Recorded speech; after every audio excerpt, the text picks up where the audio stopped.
Hello dear students, how are you all? Hope you all are fine. Hope you all are fit and healthy at your home. I am Sandhya Patel, your class 8th science teacher from St. Mary's High School.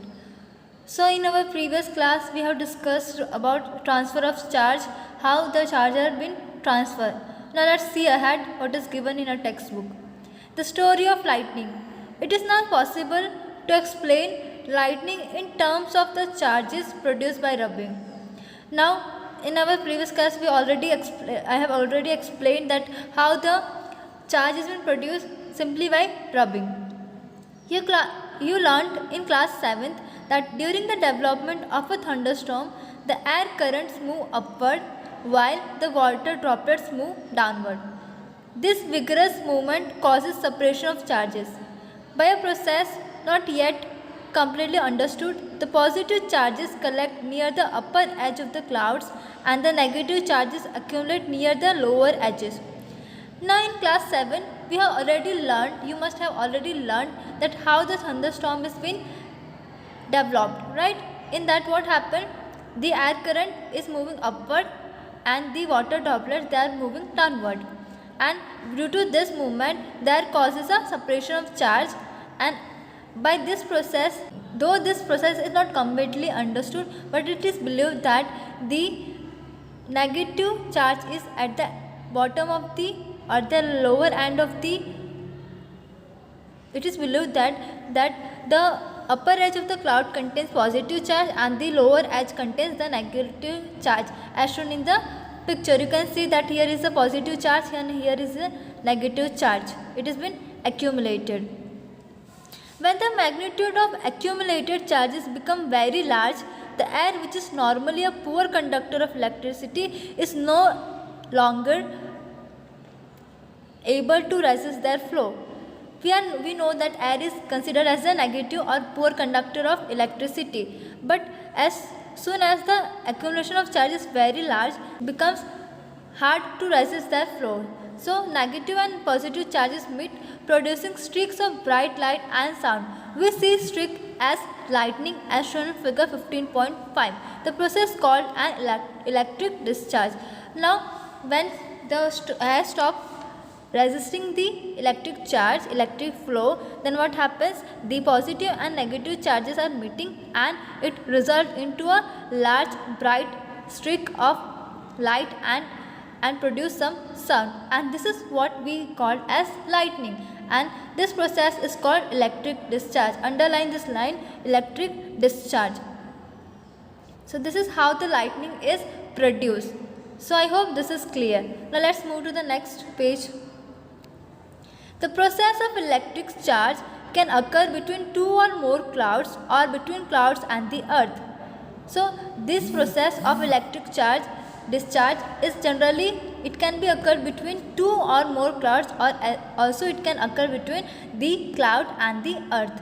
Today we need not to get frightened by lightning like our ancestor did. Now we understand the basic phenomenon. Scientists are trying hard to improve this understanding. However, lightning strike could destroy life and property. It is therefore necessary to take measures to protect ourselves. So we have discussed that in our ancient time or our ancestor used to be afraid of this lightning, but today we are knowing that how this phenomenon is occurring, and we need not to frighten, but we need to take some important measures or steps to protect ourselves from this lightning. So let's see what steps or what should be done for the lightning. Lightning safety. During lightning and thunderstorm, no open place is safe. Hearing the thunder is an alert to rush to a safer place. After hearing the last thunder, wait for some time before coming out of the safe place. So during lightning or thunderstorm, what we should do? We should not be in an open place because it is not safe. As soon as you hear the sound of thunder, it is alert that you must go to a safer place, and after the lightning stop, then only you have to came out from that safe place. Finding a safe place. Now the question is, which are the safe place for being safe, which can save us from the lightning? So let's see. A house or a building is a safe place. If you are traveling by car or by bus, you are safe inside with windows and doors of the vehicle shut. So what is written? That to be protected from this lightning, we should be inside a house or inside a building. It is a safe place for us. Similarly, if we are traveling somewhere, then our car or our bus or any vehicle which we are inside is safe, but the thing is we should shut down the windows as well as the door of that vehicle. Do's and don'ts during a thunderstorm. Outside, open vehicles like motorbikes, tractors, construction machineries, open cars are not safe. Open fields, tall trees, shelters in parks, elevated places do not protect us from lightning strokes.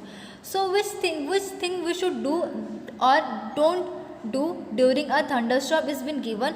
First thing about outside. So what is written? That open vehicle like motorcycles, tractors, etc. are not safe for us.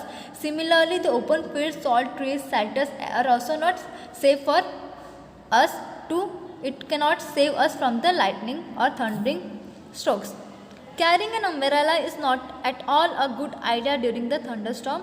If in a forest, take shelter out under shorter trees. If no shelter is available and you are in an open field, stay far away from all trees. Okay, then what is written? That during the thunderstorm or during the lightning, it is not safe to carry an umbrella with us. Similarly, if you are in a forest, you should take a shelter under a shorter tree. And if there is no shelter available, you should stay far away from the trees. Stay away from posts or other metal objects.